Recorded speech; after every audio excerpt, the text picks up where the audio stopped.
yale yamesemwa hapa, lakini it's important to realize the place of music and culture in our nation building. And most of us here, especially those of us who are older, parents, and even the young people who are here, you know very well that our country is facing a lot of challenges on the social and family space. Because of new technologies and exposure to the internet, many of our children seems to be carried away progressively from the foundations on which our country and our nation was established. Many of our children today do not have much respect for our traditions and culture. They have no role, or they have very little respect for elders and very little respect for the community and its traditions. Therefore, we must work hard to recover the foundations of our nation. And I want to make it clear that language and culture are the strongest form of identity that you can ever have. Language and culture is stronger than any education you can get anywhere. Language and culture is stronger than any profession or any career. The stability of the human person, if you want to be a human being who is solid and anchored, that anchorage is found in your identity, and your identity is in your language and in your culture.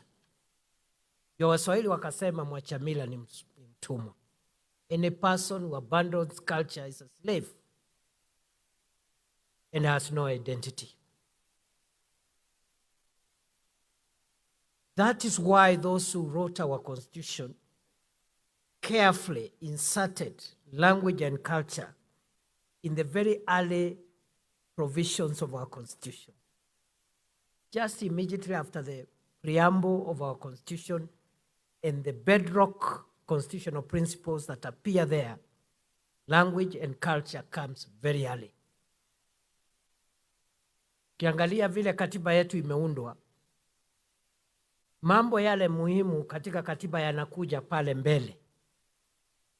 The description of our country, the territory of our country, the constitution of our country and the 47 counties. Immediately after that, in Article 7, you discover it talks about need for the state to protect languages. English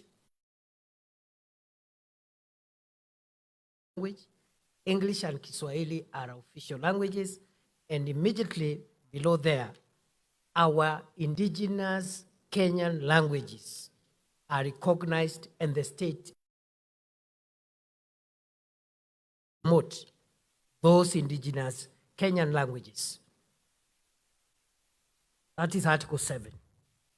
Go to Article 11, and you find the state again given the duty to promote cultural expression of all the people of Kenya in their communities and in their various identities. That Article 11 on cultural expression, and cultural expression is through music, it's through language, it's through arts and other performances. It's preceded by Article 10, which has our national values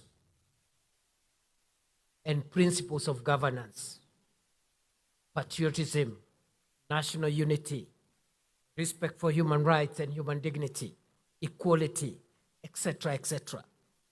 So if you look at our Constitution, the first 10 or so, 11 articles before you go to the Bill of Rights. Those are the foundational principles upon which our nation is founded.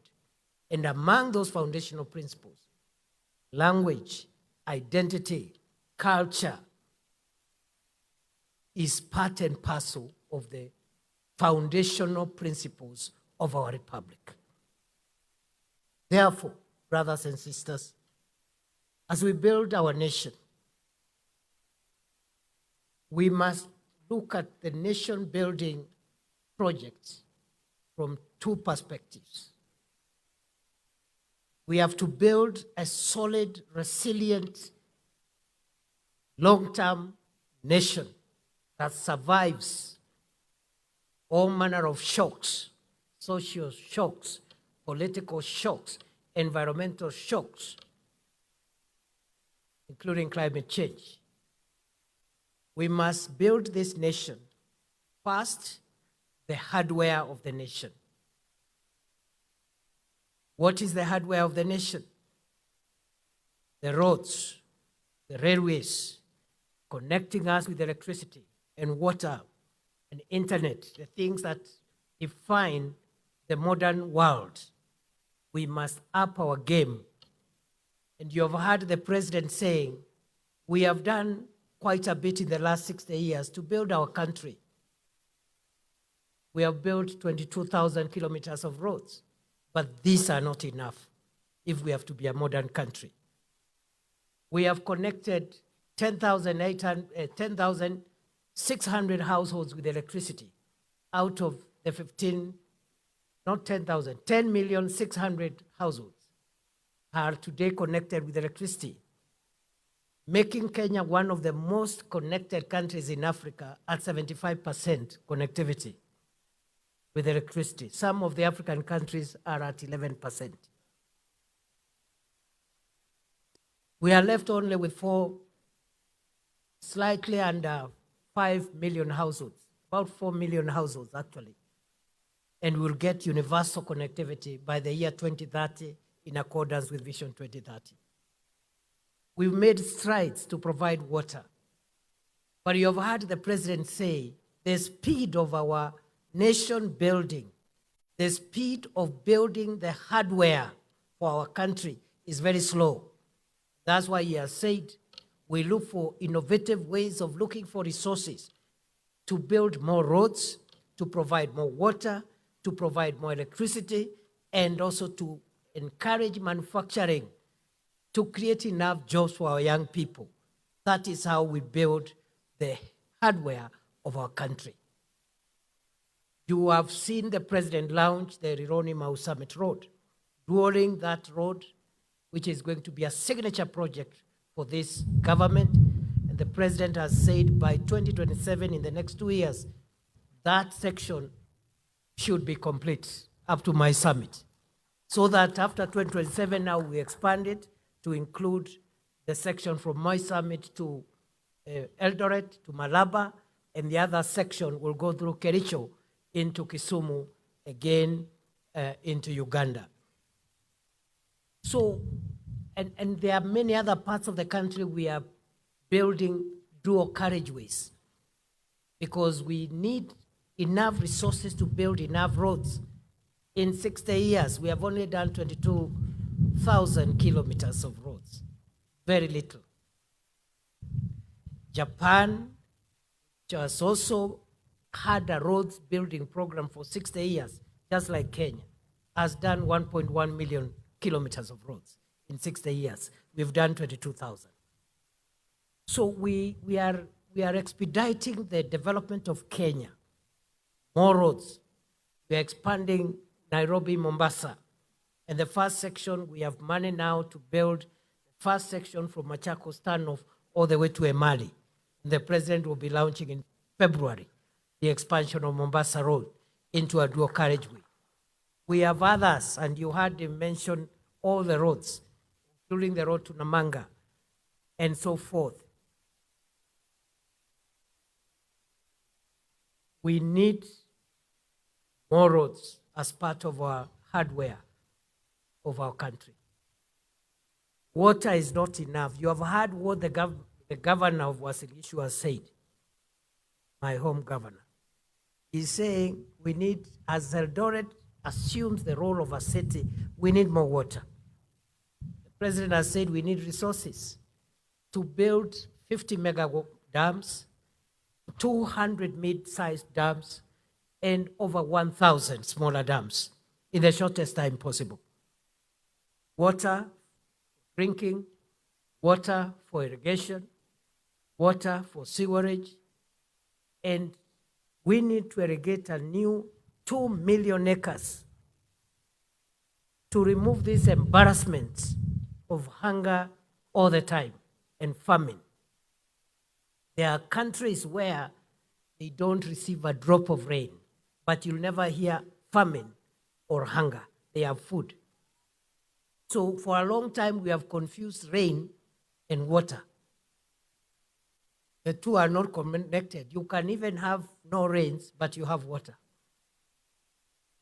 And so more water, more electricity, more roads. The railways, we are now doing the railway line 2B and 2C. One line will come through Eldoret, Malaba. The other one will go through Bomet into Kisumu, all the way to Malaba.